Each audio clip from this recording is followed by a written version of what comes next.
Hey everybody, it's Gabby. Welcome to Gabby Reviews Live. I am currently reviewing the show Made by Design on Netflix, where it explores the work of African interior designers, creators, architects, and where they stand on the African continent. So I think it's a good series so far. We've done 3 episodes already. This is episode 4, and today we are talking with the conservator. We're not talking with, but we're going to review the episode with the conservator and the designer Lani Adeoye. I think that's how you say her name. We'll find out once the episode starts. I can say it correctly. Um, but I'm here. I'm in my new little corner that I'm getting together, and I have the windows open because it's just a really nice breeze outside. So hopefully all that goes well and we can get through the video. All right. So without further ado, I'm not gonna waste too much time. Let's get started with the conservator.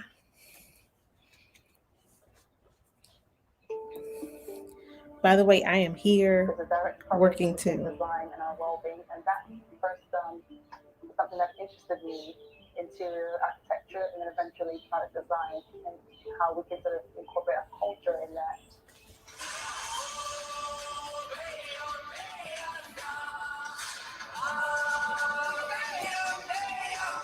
Lighting is beautiful and simple. These beautiful light fixtures that I love. Also, art, craft, and design sometimes tend to be seen in different silos, and the work I'm trying to do, the work I do, is also about combining and sort of fusing, merging, different I guess, sectors, and working with different people in different sectors to hopefully create sort of distinct Her treasures. sketches are great. Wow, her work is really organic. My name is Lani Adeoye. I'm a Adoye. visual designer. I think lighting pieces and furniture artist as well. Lani Adeoye. I got it better So that time. based in Nigeria, when I was around 10 years old, my whole Based in family Nigeria. I think all these immigrated to designers are out Canada. of Nigeria. So far, So just everybody's been in in my Nigeria or near university Nigeria. years, which was in a different field. I studied McGill University in Montreal, strategy, marketing, information systems, and then I worked in the corporate Montreal. world for Accenture in Toronto, management consulting for a couple of years, and then I moved to New York, where I was in New York about 6 years. I moved there to switch careers and go into design, studying interior architecture at Harvard. Started off That's why I corporate, can enjoy the switched creative, gears, world. went to New Um, York. but I mean, New I York is kind of decided like to the kind hub of do for all more things traditional route, interiors. and so I went into the corporate world business. And actually, it was while I was working in consulting. The way consulting works is you work in different offices, and so within a short period of time, I got to experience a lot of different corporate environments and hospitality environments, and I got to see sort of how we as humans respond to space and the psychology behind space and how we Ah. consciously respond was something that I So found doing her very interesting. corporate It was also during consulting that work, time that's how that a lot of she offices started paying attention to their got interiors, connected and with such a it. Google style, cool That's actually offices really started coming cool. up.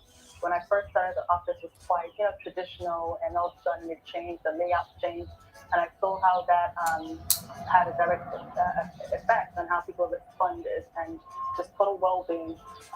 There's a direct correlation between That's design true. and our The well-being, and traditional that office first wouldn't work nowadays, and something things that have interested changed so me, much. interior It's really architecture, about and like eventually coming product together and design, pulling all and those different how we can aspects sort of together. incorporate our culture in that. So the idea of her wanting to create I'm culture. inspired by so many different people.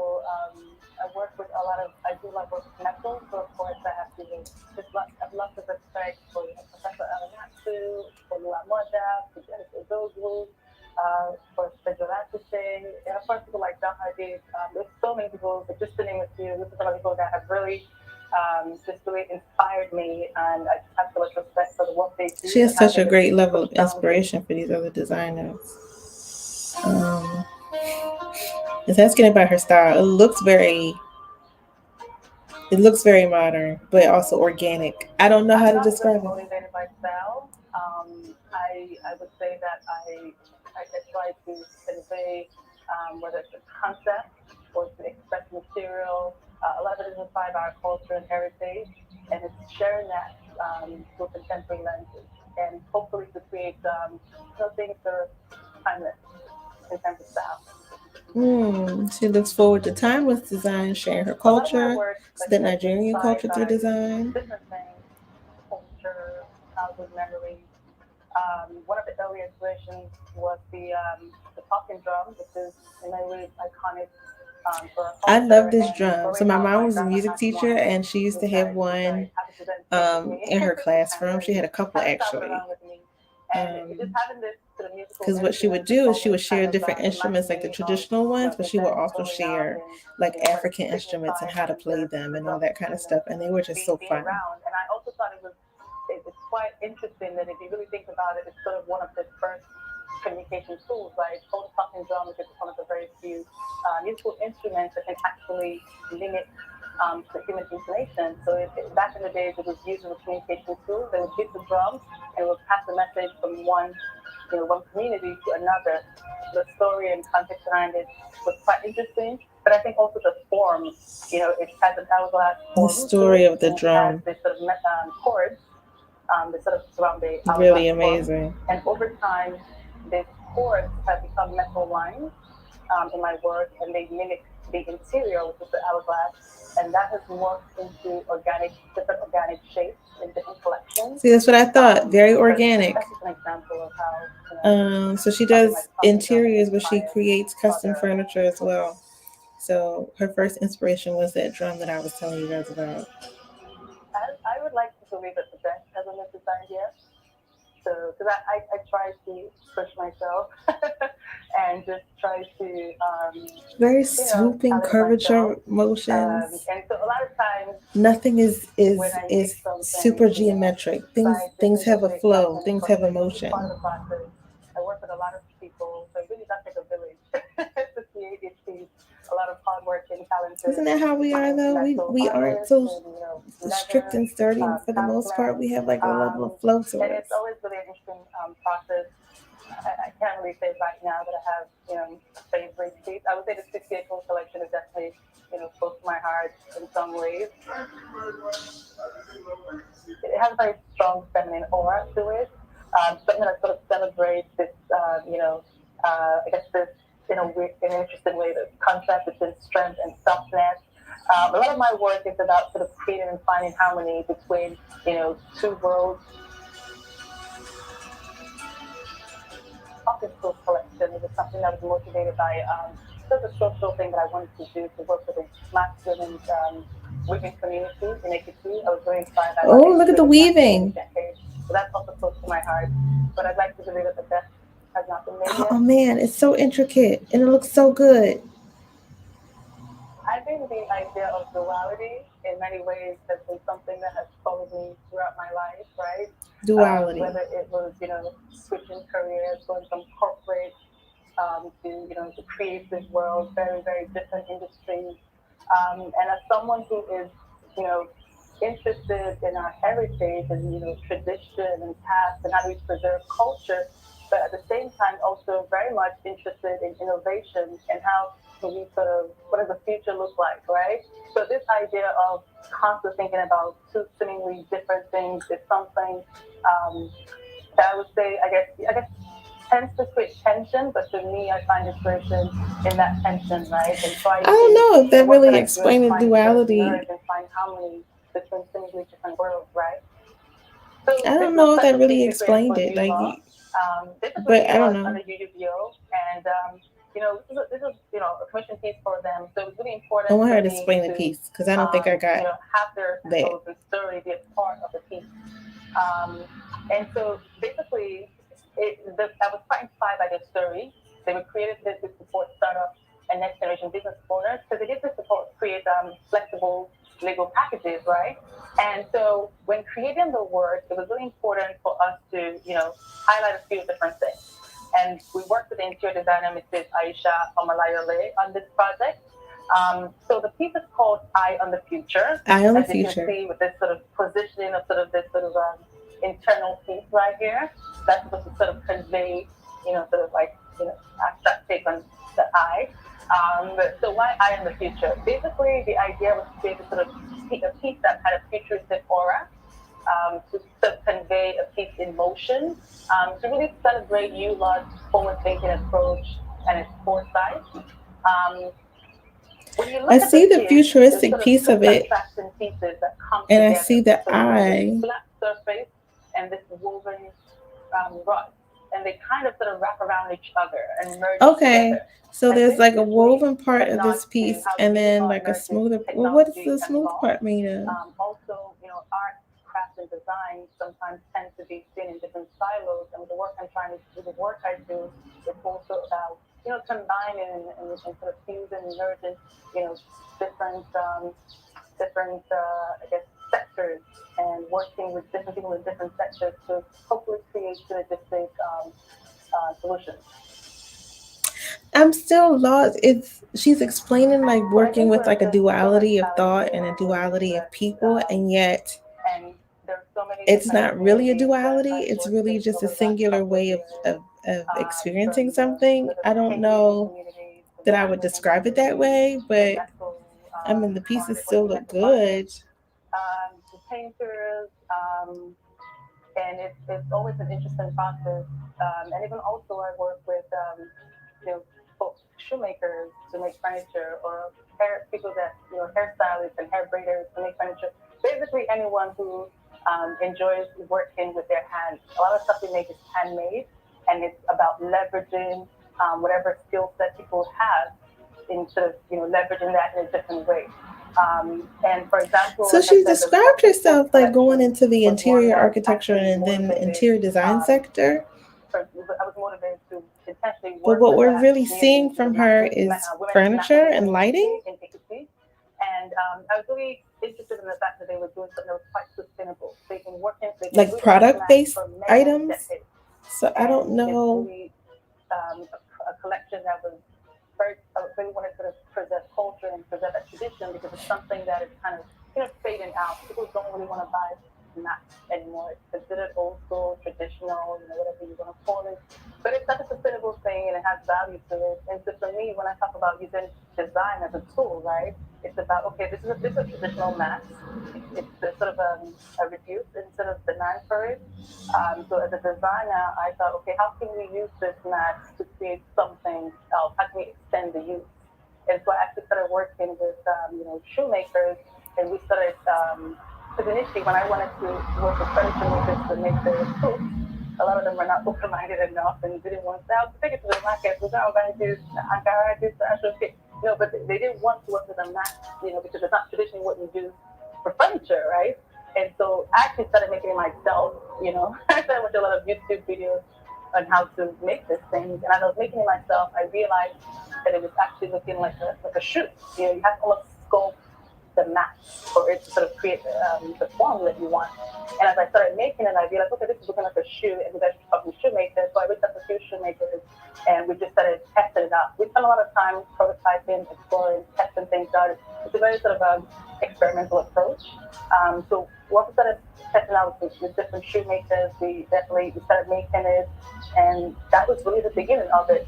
And now, with that, it's something that I hope we, do more of, where we're able to take, something like a traditional thing like math, and now use it in stools. So in a way, people that are buying the stools might have not thought, they probably wouldn't, I guess, they might not be as keen to buy the math. So you can't force people to buy math just to preserve, a culture or support a community. But if you sort of maybe reinvent it or give it a different life, then you can still sort of find ways to encourage and nurture that.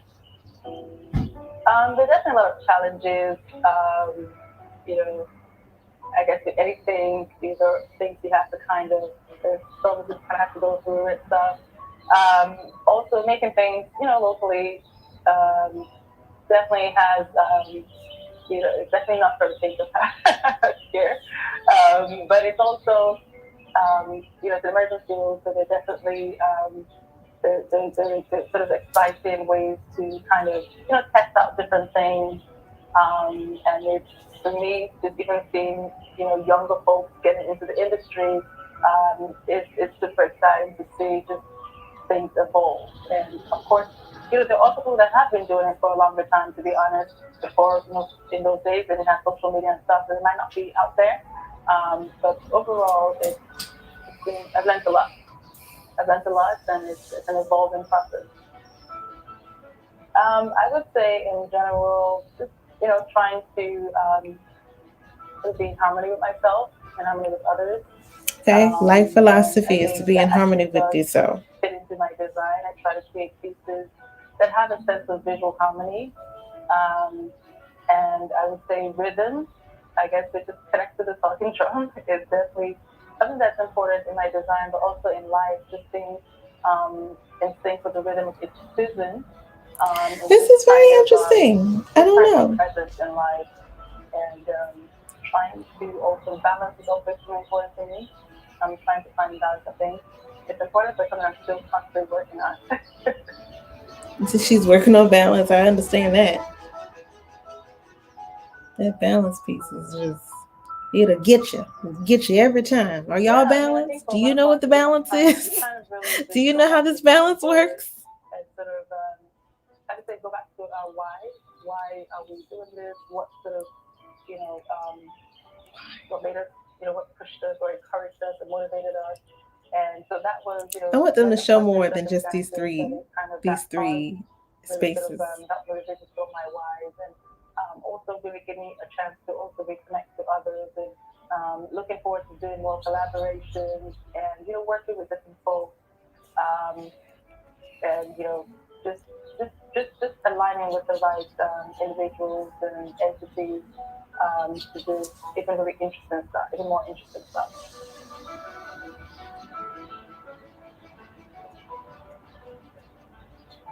Every day is different, to be honest. We're very, very boutique, very small team. Um, so everyone kind of does a lot of different things. I do a lot of different things. What does that mean? Today, and this is just like you know just normal stuff. Breakfast. I try to. I try to What? sometimes.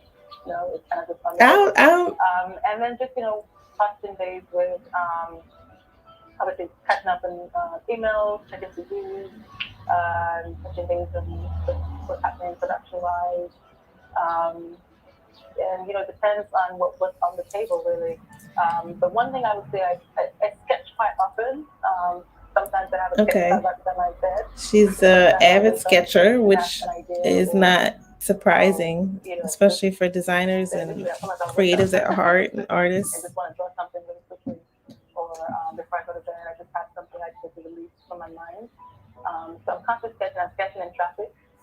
That has been a sort of an interesting thing that I find.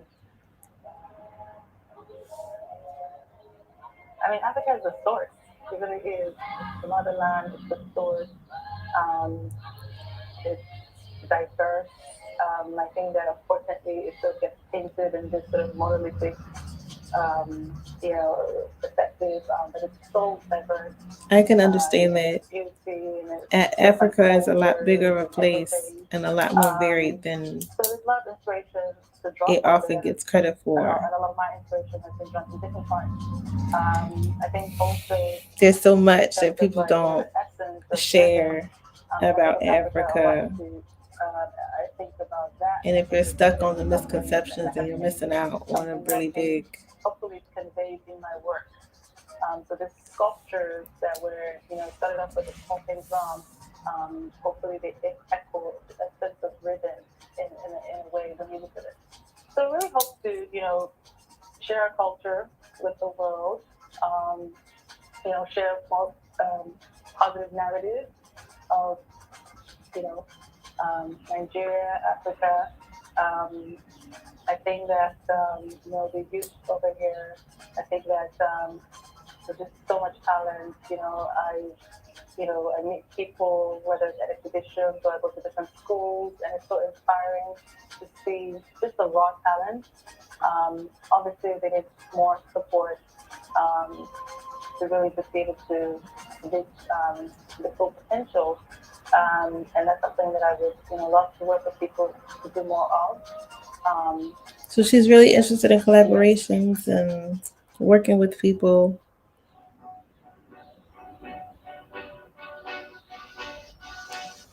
quite honest, it really was a faith journey for me. I took a leap Um, of faith. Um, my faith in God has really helped me because I really didn't know where this was going to go, and I left a secure path. And so with that comes anxiety and self doubt and other things. But I think that it's important to so she when you left have her traditional something job or her within you that traditional tells you opportunity to pursue to go for it, this listen to that non-traditional inner voice. space. And it doesn't mean that things are going to make sense right away. So you have to have to continue working extremely That hard she's working to see it heavily through. in order to Consistency is produce. important. And I would say also, I heard someone say, think like an artist. So really sort of, I guess I would encourage people to really dream big and really just let your mind wander. Don't limit yourself to what you see in your immediate environment. Because when I started, I really did not know any furniture designers. I didn't even know it was a thing. Growing up, it's not like I grew up thinking I was going to be a furniture designer. I did not know it was a profession. I was just not exposed to that world. So I would say, research, think like an artist, let your mind wander, let your mind So dream. So make plans. And it's okay if plans change and evolve, but at least make the plan and let those plans be flexible. It's always helpful to have an idea of a path that you're going, but let it be flexible so that you're also in tune with what's going on around you. So finding that balance between working hard, being steadfast and consistent of what you're trying to achieve, and being in tune with what's going on around, so that you'll have that synergy between that internal and external world. And hopefully, I think for me that has I'm been trying to something that follow her. I would say has been I helpful, mean, they and still keep hopefully that can showing be these same encouraging to three other people three as well. clips.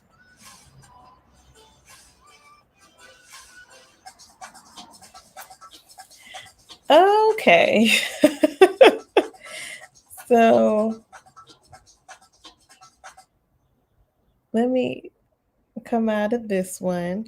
So here are my thoughts on this episode. Um, the, the pieces themselves look great. The design around it I can see, but I don't see. Um, I guess you would call it. Is it French, Mademoiselle? I don't see her as a great orator, as really being able to clearly describe what she does and how she does it and the focus behind what that is. So I found that, and I can do this too sometimes, the idea of like having all these thoughts and what they all mean and making sure you convey that so other people understand and like throwing it all out there and trying to get it all in. I can do that too. But it was just like the conversation needed to be more focused so that it didn't seem as, I don't know, I'm gonna say just disjointed for lack of a better word. I don't know if that's exactly what I want to say, but it just didn't come together as clearly as like the previous episode. So this particular one, I was a little bit lost. Like there was this idea of that I kept thinking about, like this idea of duality of thought, and the explanation for that duality of thought wasn't centered around anything specific. It was just this idea of, well, I started off in the corporate world, and then I decided I liked interiors and I went into the interior space, which is different, but never really describing. Um, and that was kind of the explanation of a duality of design. And I'm like, well, that's not really a duality. Those are just different spectrums that you're in. Um, so I'm like, maybe that could be explained a little bit more. I was really like, with the production, this has nothing to do with her as a designer. With the production, it was just not enough meat.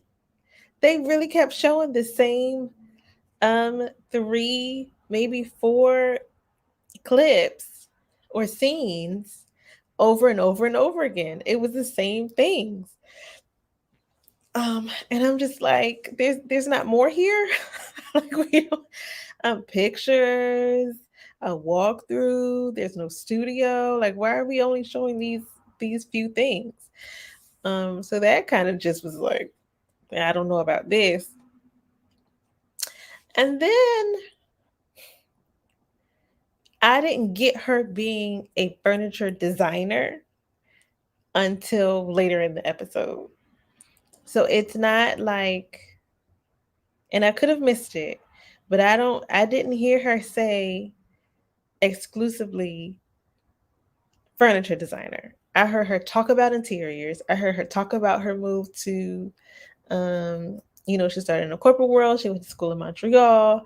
She moved, she did work in other places, and then she ended up in New York to pursue her design career. But it didn't focus back in on, and it led me to furniture design. Like it didn't like say that. Like it didn't lead to the work. So I'm thinking she's an interior designer who does furniture, but then it came out to say, "Hey, I'm not an interior designer who does furniture. I'm a furniture designer," which is very different. And that came out when she was talking about the piece, the very wavy piece that she made for, it looked like she made it for a firm or a business specifically. And she worked with a designer in order to come up with it. And that's fine and all. It's just, it really was missing a level of meat to really connect with her as a designer, really connect with her story. Um, and then she was, presented as a conservator, and and I can't really, I don't know who it weighs on more, the production or the conversation, but in the description it described her as, somebody who really um, finds her culture important and really does what she can to put her culture into her work and really express that. But I didn't feel like there was enough exploration of what that culture was. Um, and that's what we need. We need the real exploration of, well, what is it about this culture that um, propels you to design in the way that you do? It was just like, aside from the part about the mats where she said, people don't use mats anymore. So how can we expand that? And she's using the mats on stools. That's really great. But it didn't really propel the culture anymore. It was just like, hey, it was almost like in Nigeria they create mats, but there's so much more to that. There's so much more behind that culture and what that does and what that work is. And we didn't get that. Like that's the point. That was the whole point, is to get all of that stuff. I really wanted to hear more, and I really felt disappointed. So, I mean, there's not much else I can say about it. There just was not enough meat in this episode. I don't feel like there was enough to really work through. So, I'm doing what I can. All right. So I'm gonna go because apparently a truck just showed up outside my house. But thanks for stopping by. Make sure you like and subscribe this video before you dip on out of here. And check it back in with me soon, and I'll have some more episodes for you. Until next time.